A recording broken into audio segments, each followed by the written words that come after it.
Welcome to this episode of BenchTalk, and we're at episode 31, part 2. And I'm really excited about that.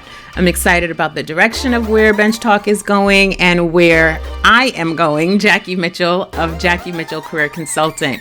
You're going to see a lot of changes in the upcoming year and beyond, and my hope is that with each episode, you'll see our pivot and shift to more topics and special guests align with our focus on leadership and professional development. And of course, life. We'll still talk about everything in between as it relates to us as high achievers, leaders, women, top performers, and all around amazing women that we are. Ready? Let's get into it. As a recap, in part 1, I talked about the impacts of ineffective leadership, or what some would say bad leadership. And I focused on the phenomenon of quiet quitting. There's a link to part 1 in the show notes just in case you missed it. Please go back and listen to that episode. It's really interesting.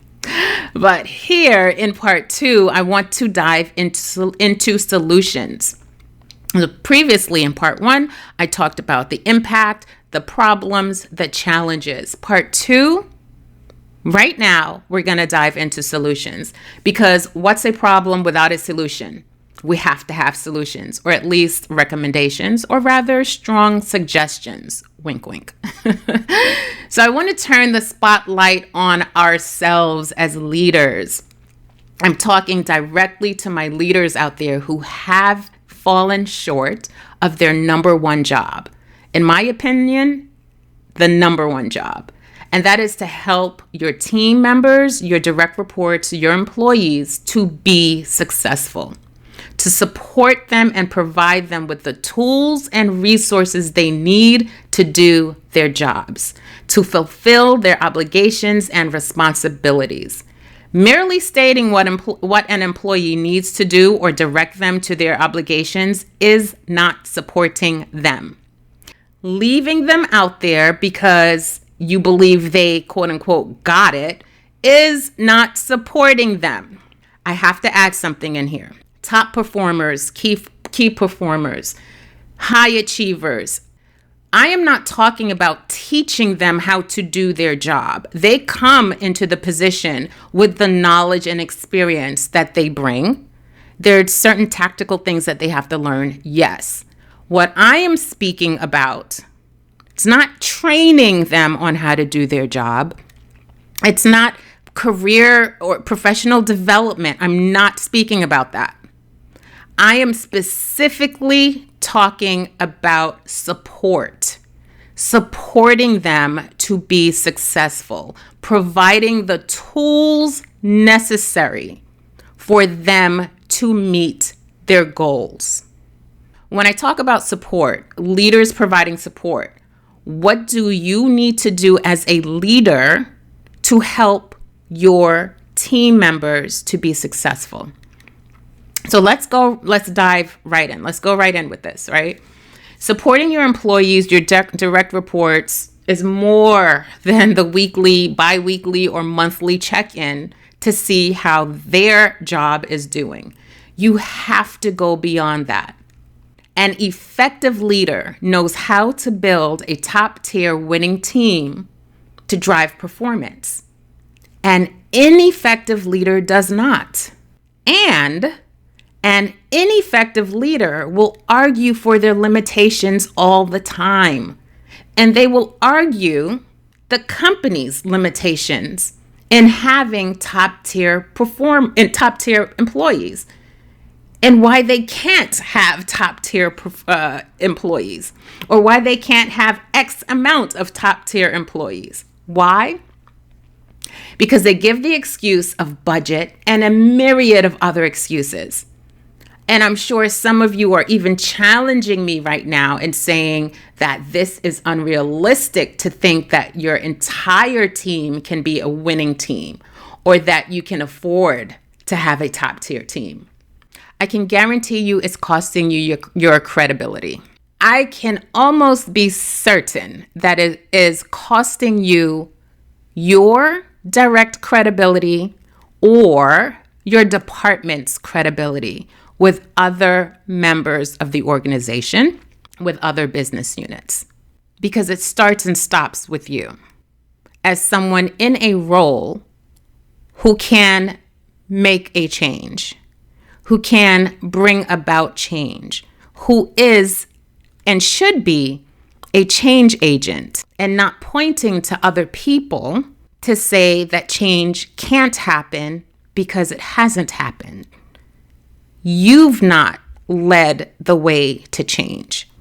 And sometimes, yes, I will agree or concede that sometimes very small changes are needed prior to the big change.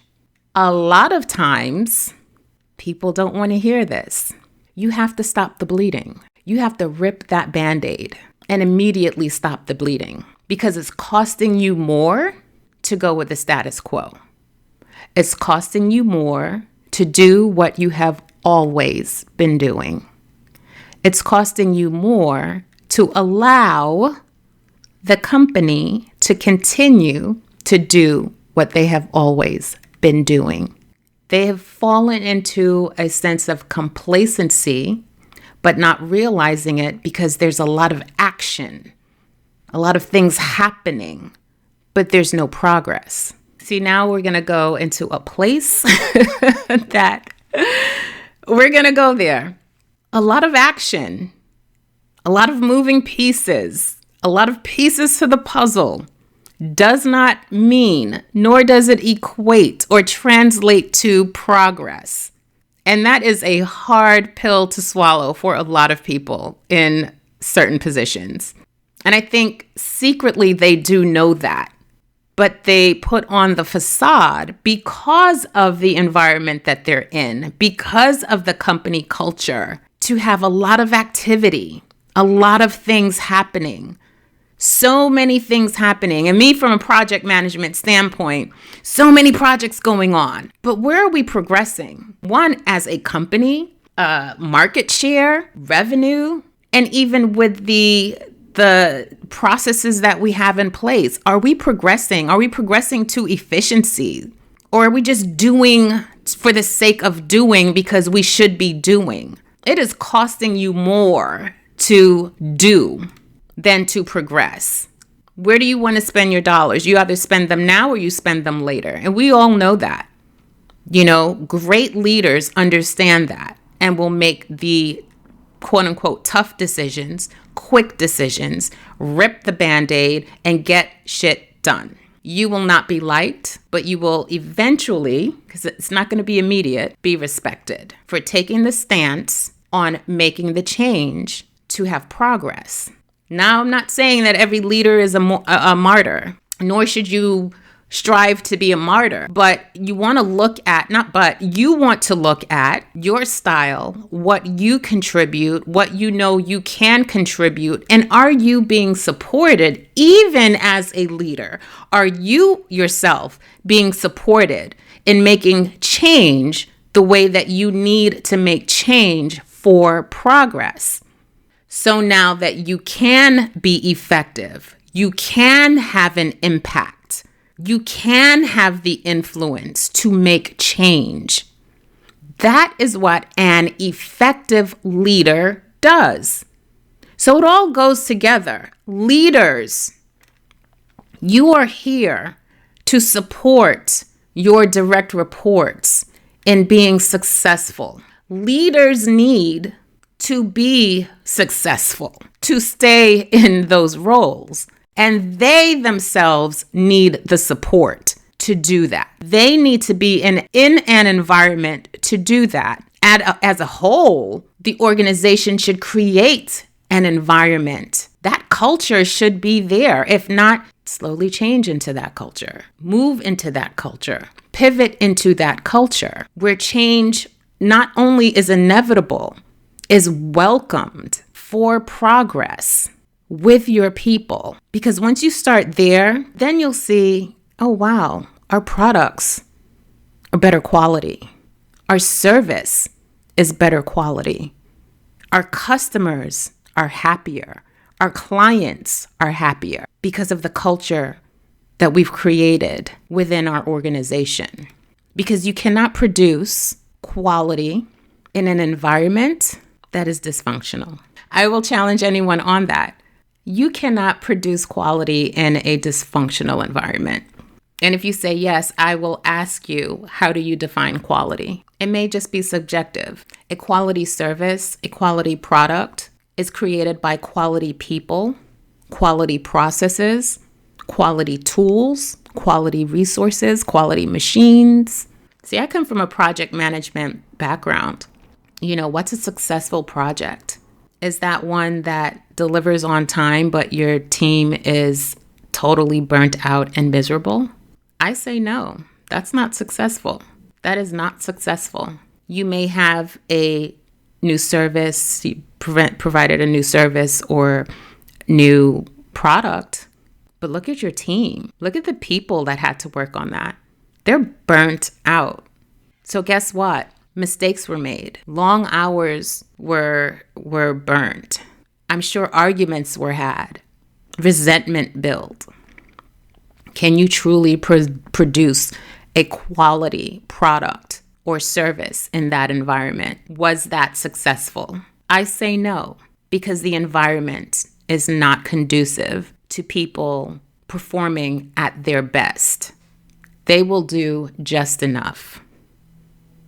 They will do just enough, and you will get just enough. So you got to look at the data. It will always go back to the data. I want to take you to a different place. I want to talk about, winning teams. I definitely want to talk about winning teams. That's what we've been talking about, really. The environment, the culture. It's made up of the people. I said this in part one, a people company. So I'm not a sports fanatic, nor do I know the ins and outs of sports. But I do know some generalities, if that's the word, right? Some general things. So let's say, and I've noticed this in watching just different things. So when a sports team owner is unhappy with the direction of their company, i.e. their franchise, they'll look at the data, the wins, the losses, the players, their stats, and key people in key roles, i.e. the head coach, right? When a franchise is on a losing streak, what does an owner typically do? They will either begin trading players, bringing in top-tier players, or they'll replace the coach, the leader. Owners want a winning team for their organization or their franchise. They want top-tier coaches, top performers. They want someone to come in and turn around their losses. They want someone to come in and motivate, inspire, support, and help their teams to be successful. They want a coach to coach the players to wins, to success. They provide the support and resources for their coaches to do this. That's their number one job to the organization. The coaches as well provide the support and resources for their players to be successful. That's their number one job to the organization. So if we bring it back to the business world, corporate, why aren't we doing this on a much broader scale? Why aren't we replacing leaders who are falling short and failing their people? And I'm speaking at all levels of the organization, even flat organizations, if they even still exist. There still is a hierarchy, but they just don't admit it. Where are we falling short? What is our data telling us? And are we ready and willing to stop the bleeding? And I'm not suggesting firing everyone and starting from scratch. I'm not living in this utopia world. I know it's not feasible. That is not feasible. What I am suggesting is putting in guardrails, putting objectives, values, goalposts in place that help an organization grow from the inside out, meaning growth with and by your people. I can almost guarantee you that those in key positions, key leadership positions, are not tasked with ensuring that they are effective with their people. Their performance reviews won't include employee ratings of them. Typically, they won't. They'll have objectives that hit directly the bottom line, the department objectives and mission, rolling up to the company's objective and mission and roadmap. Rarely will you find the data on popular opinion. And you're probably like, why do we need data on popular opinion? Because the data will tell the story.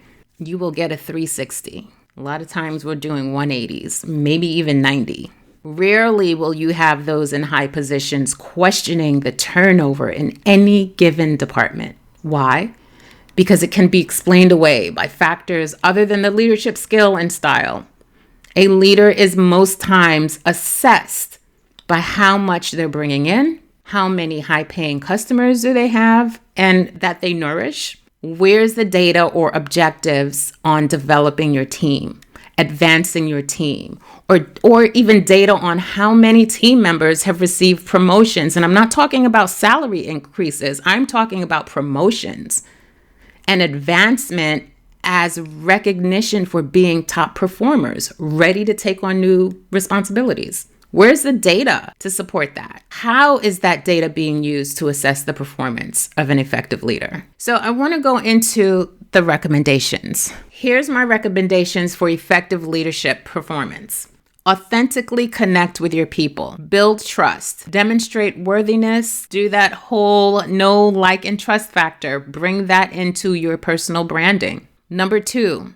Review your performance through the lens of your team. Not easy to do, but it should be done. Number 3, get curious. Start asking questions and put yourself in the center of those questions. What am I doing? How can I help this? How can I support this? How can I help this or this team, these people, my people, to be successful? Number 4, find out how you can be more of service. Goes along with number 3. Number 5, fail fast and fail early. Number 6, fix what's broken.